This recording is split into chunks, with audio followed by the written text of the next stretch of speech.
नमस्कार। रेडियो मृदान पर आपका बहुत बहुत स्वागत है। मैं हूं आपके साथ अभिषेक गुप्ता और आप सुन रहे हैं corporate central.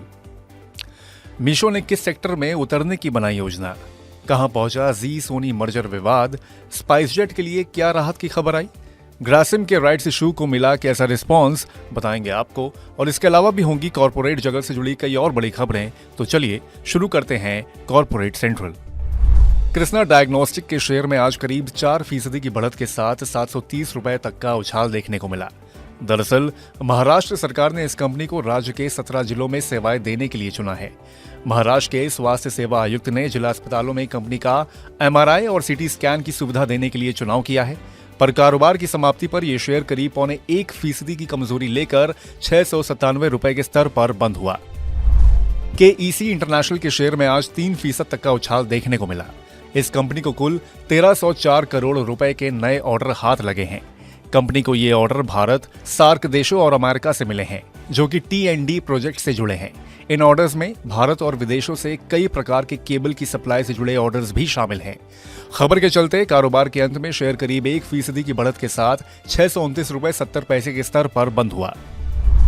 Manipal education and medical group के चेयरमैन और बायजूस की सब्सिडियरी कंपनी आकाश के सबसे बड़े शेयरधारक रंजन पाय आकाश में अपना निवेश बढ़ा सकते हैं।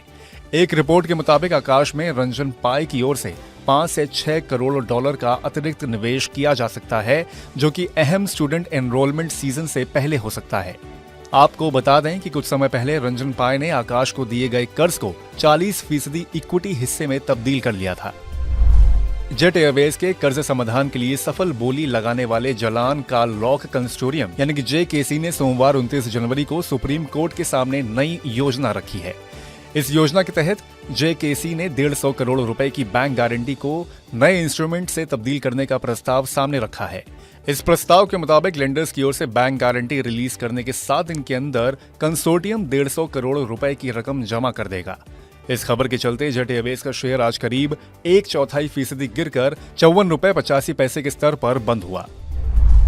ई-कॉमर्स कंपनी मीशो अगले वित्त वर्ष यानी कि फाइनेंशियल ईयर 2025 में फाइनेंशियल सर्विस सेक्टर में उतर सकती है। कंपनी जल्द ही अपना फिनटेक प्लेटफॉर्म लॉन्च करने जा रही है। कंपनी अपने बिजनेस को डाइवर्सिफाई करना चाहती है और इसी मिशन के तहत वो अपना फिनटेक प्लेटफॉर्म लाएगी। कंपनी ने इसके अलावा कुछ शहरों में अपनी ग्रोसरी डिलीवरी सेवा फिर से शुरू करने की योजना बनाई है। 2022 में मीशो ने ग्रोसरी डिलीवरी सेवा बंद कर दी थी, लेकिन अब फिर से इस सेवा को यह अप्रैल 2024 से शुरू करने जा रही है।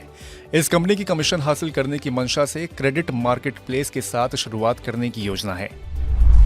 जी एंटरटेनमेंट का शेयर आज 9% के उछाल के साथ 176 रुपए 30 पैसे तक उछल गया था।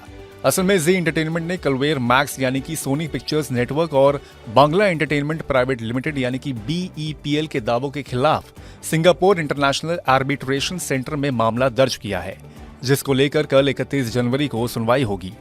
इसके अलावा NCLT ने सोनी के साथ मर्जर को लेकर चल रहे विवाद के सिलसिले में जी एंटरटेनमेंट के एक शेयरधारक मैडमैन फिल्म्स की अर्जी को सुनने पर सहमति दी है। इस शेयर होल्डर ने मर्जर लागू करने की मांग की है, क्योंकि इस मर्जर को NCLT ने मंजूरी दे दी थी। आज कारोबार की समाप्ति पर शेयर करीब 6% चढ़कर 171 रुपए 20 पैसे पर बंद हुआ। गेल के शेयर ने आज 177 रुपए की रिकॉर्ड ऊंचाई को छुआ। असल में इस कंपनी ने Abu Dhabi national oil company यानी कि ADNOC के साथ 10 साल के लिए LNG सप्लाई से जुड़ा करार किया है। 2026 से शुरू होने वाले इस करार के तहत गेल की ओर से सालाना 5 लाख टन की LNG खरीद होगी। पर कारोबार के अंत में इस शेयर में हल्की बढ़त के साथ 171 रुपए 95 पैसे के स्तर पर क्लोजिंग हुई। आदित्य बिरला ग्रुप की कंपनी ग्रासिम के राइट्स इशू को निवेशकों से अच्छा रिस्पांस मिला है।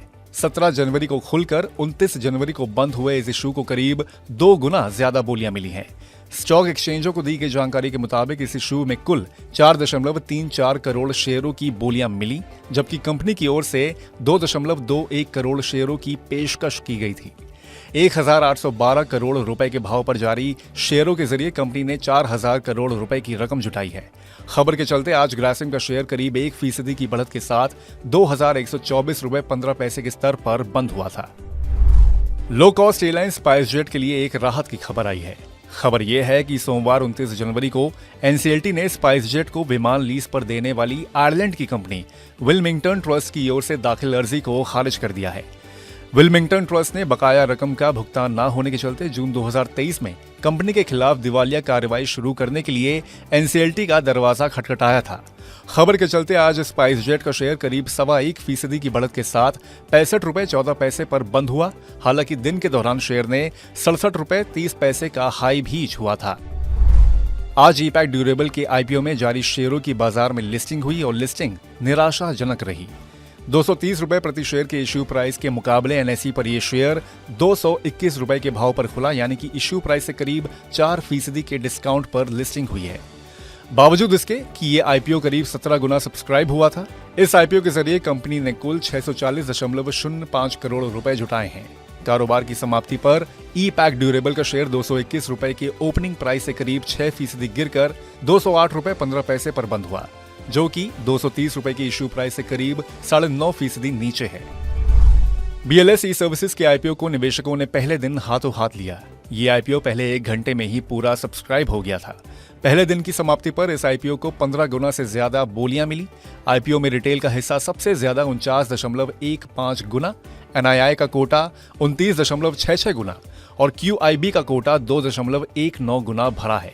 129 से 135 रुपए प्रति शेयर के प्राइस बैंड वाले इस आईपीओ के जरिए कंपनी की 310.91 करोड़ रुपए जुटाने की योजना है, जो कि 1 फरवरी तक खुला रहेगा। तो आज के कॉर्पोरेट सेंट्रल में फिलहाल बस इतना ही। ये पॉडकास्ट आपके लिए तैयार किया है हमारे सहयोगी संदीप ग्रोवर ने। बाकी बिजनेस, पर्सनल फाइनेंस और कॉर्पोरेट जगत से जुड़ी और खबरों के लिए सुनते रहिए रेडियो मनी 9 और डाउनलोड कर लीजिए हमारे मनी 9 ऐप को। हमेशा की तरह मैं हूं आपके साथ अभिषेक गुप्ता। अभी लेता हूं विदा। धन्यवाद।